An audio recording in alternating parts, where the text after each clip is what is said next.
नमस्कार दोस्तों, आप लोगों का स्वागत है आपके अपने इस यूट्यूब चैनल लक्ष्य सिविल सेवा संस्थान दिल्ली में। देखिए दोस्तों, स्टेट के बारे में मैं कुछ बताने जा रहा हूं। आप वीडियो लास्ट तक देखें और चैनल पे नए हैं तो चैनल को सब्सक्राइब जरूर कर लें। देखिए, स्टेट अभ्यर्थियों का जो अभी आंदोलन चल रहा है, आप देखे होंगे कि सबसे पहले देखिए बहुत ही ये बात सोच के भी बहुत ख़राब लगता है कि आपने विज्ञापन निकाला, सरकार के द्वारा विज्ञापन निकाला गया है। उसमें जो है सारा कुछ बताया गया कि कैसे बहाली होना, हर एक एक बात बताई गई है। उसके बाद जो है उसमें ये भी बताया गया है कि नॉर्मलाइजेशन की चर्चा कहीं नहीं थी। उसके बाद ये बताया गया है कि जब आपको जॉब दिया जाएगा, इसमें उस समय में आप सुने होंगे, पढ़े होंगे नियमावली, तो इसमें जैसे जितना सीट है उतना का रिजल्ट दिया जाएगा और आप अगर पास हैं तो आप कर सकते हैं। उसके बाद देखिए सरकार का फिर खेल, स्टेट छात्रों के साथ खेल क्या किए हैं कि जब रिजल्ट दे दिए तो रिजल्ट आपने दिया, उस समय शिक्षा मंत्री खुद आके बोलते हैं कि जितने छात्र पास हैं, क्योंकि जितना सीट है उतना ही रिजल्ट दिया गया है, उससे कुछ कम ही दिया गया है, तो जितने छात्र पास हैं सबों की नौकरी पक्की है।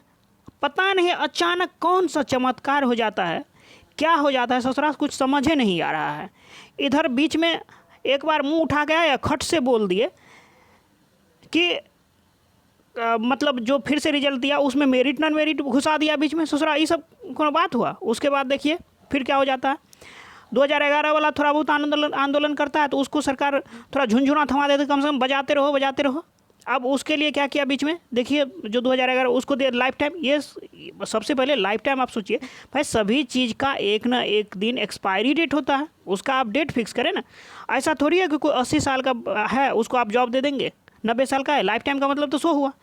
ये तो इस पे अब क्या कहा जाए, बहुत बुरा वर्ड आ रहा है, लेकिन मैं बोलना नहीं चाह रहा हूँ। आप लोग हमारी भावना को भी समझ रहे होंगे और समझ भी रहे होंगे कि मैं क्या बोलना चाह रहा हूँ।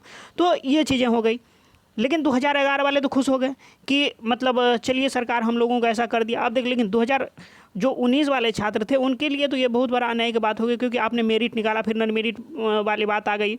उससे पहले आप बोलते हैं, ये ऐसा थोड़ी ना होता है कि ये बहालियाँ नहीं चल रही, लग रहा है ये यहाँ नाच हो रहा है। जो गांव घर में आप देखते होंगे नाच, बीच में चलो कोई घुस गया कुछ कर दिया, वो वही वाली बात हो रही है।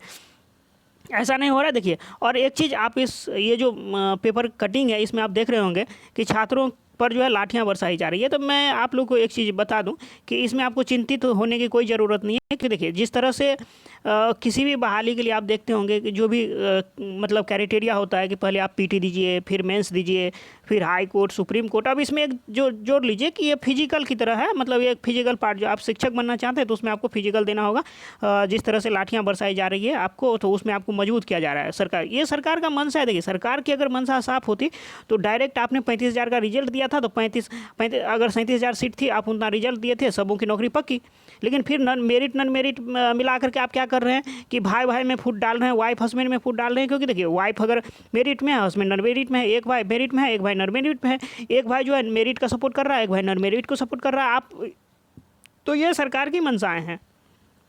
उसके बाद देख लीजिए, ऊपर से बीच में और क्या शामिल कर दिया 2011 वाले को। अब वो भी झुंझुना जा रहा है बीच में, चलो मिल गया। इससे कुछ थोड़ी ना होगा। 2011 वालों के लिए अलग से सरकार को विज्ञापन लानी चाहिए थी।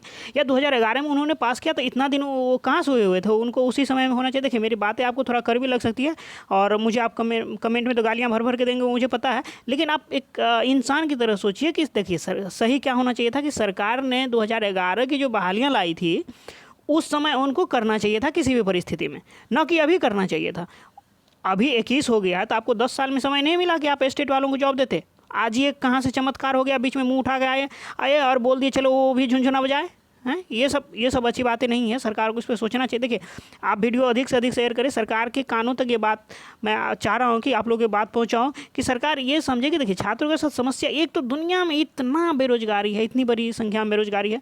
उस बीच में किसी तरह से एक मौका मिला था छात्रों के साथ, चलो किसी तरह से बन जाएंगे शिक्षक। उसके लिए उन्होंने अपनी पात्रताएं भी सिद्ध की, एग्ज़ाम दिए। और अब एग्ज़ाम हो जाने के बाद भाई, जब आप मेरिट नॉन मेरिट करके या सबको एक ही तराजू में तौल रहे हैं तो आप एग्ज़ाम क्यों लिए? आप वैसे ही कर देते बहाली। या सबके लिए क्या ज़रूरी था इस तरह का एग्ज़ाम लेने के लिए? कोई पढ़े, खूब दिन रात पढ़े, मेहनत करके मेरिट में कोई कमाए, अंडा बेच रहा है, कुछ बेच रहा है, कर रहा है, ऐसे पास हो गया। नॉन मेरिट में आना वो तो 30% 40% कोई भी ला लेगा। टफ तो तब है जब आपको 60% लाना हो, 70% लाना हो, जो मेरिट वाले छात्र हैं। खैर देखिए, मेरी संवेदनाएं दोनों के साथ है, जो मेरिट में उनके लिए भी, नॉन मेरिट में उनके लिए भी। लेकिन ये सरकार की मतलब मंशाएं साफ नहीं है, सरकार की मंशाएं क्लियर नहीं है, इसलिए ये इस तरह की समस्याएं आ रही हैं। अब बीच में 2011 वाले तो कुछ समझ में नहीं रहा है। अगर आपको सही में इतना ही लगाव है 2011 वालों से, तो आप जो है अलग से सीट निकालें, उसके लिए अलग से नियमावली बनाएं। उनको उस 2011 से पहले जो सीट पे थे वो भी अभी सीट फुल नहीं हुआ है, तो आप उन पे उनका बहाली करें, या अलग से भी सीट आप देके उनका बहाली करें। लेकिन इसमें शामिल करना ये जायज़ कहीं से नहीं है।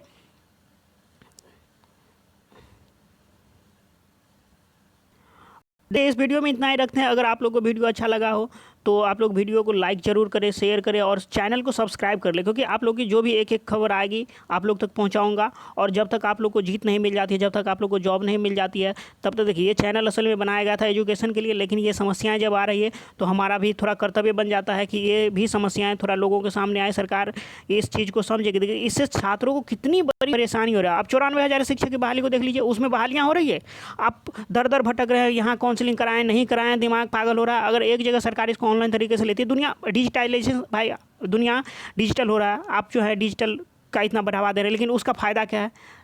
फ़ायदा तो तब होता ना जब इन लोगों को इसका कुछ बेनिफिट मिलता, कुछ लाभ मिलता। आप डिजिटल हल्ला कर रहे हैं और इतना आपको बहालियाँ करनी है 94,000, उसके लिए आप लोग को घर घर भेज रहे हैं, घर घर भेज रहे हैं। भाई सब एकदम डिस्ट्रिक्ट जाओ, ब्लॉक जाओ, वहाँ बहाल फॉर्म अप्लाई करो, फिर काउंसलिंग होगा, फिर उसमें धांधली होगा। ये सब धांधली के लिए असल में ये जो है सोच रहा है, ये समझ में नहीं आ रहा है कुछ, क्योंकि सरकार इस तरह से डिज़ाइन किया है कि लोगों को लगे कि जॉब मिल रहा है, जॉब हो रहा है, एकदम विकास है, लेकिन असल में मिलना कुछ नहीं है, सिर्फ झुंझुना मिला है, लास्ट में बजाते रहो उसको। तो ये चीज़ सब ये जो है बंद होना चाहिए इस तरह का। अगर ऑनलाइन लेते थे एक बार में 94, मैं तो कह रहा हूँ कि 50% जिसका मेरिट होता, 40% मेरिट होता, उनको भी जॉब मिल जाता। अभी जो 80% वाले भी रोड पे टहल रहे हैं, क्योंकि उनको भी जॉब मिलेगा या नहीं मिलेगा। मुखिया जी खुद अपना भतीजा दामाद इधर उधर जान पहचान में लगे होंगे कि मैं अपने उसको करवाना है। दूसरे 80% आपको है, उससे कोई मतलब नहीं उसी को उसको। तो इस तरह की समस्या है, तो आप लोग को भी हल्ला उठाना चाहिए कि ऑनलाइन तरीके से बहाली हो। उसके बाद जो है आप अदर स्टेट को देख रहे हैं, अदर स्टेट जो है कि डोमिसाइल नीति लागू किया, आप उस स्टेट में जाके फाइट नहीं कर सकते। यहाँ बिहार में पूरा हिंदुस्तान, मैं तो कह रहा हूँ पूरा वर्ल्ड को यहाँ बुला लिया जाए, मतलब आप वर्ल्ड लीडर बन रहे हैं। तो गुस्सा आ रहा है, क्या करूँ, बोलते बोलते कुछ बोल दिया हूँ। देखिए ये संवेदनाएं हैं दोनों आप लोगों के साथ, और थोड़ा भावुक हो गए हैं इस चीज़ सब को देख करके। तो थोड़ा अगर कुछ गलत भी लगा हो तो आप लोग जो है इसको बुरा न ले। धन्यवाद, आपका दिन शुभ हो। Thanks for watching. वीडियो को शेयर ज़रूर करें और चैनल सब्सक्राइब करें।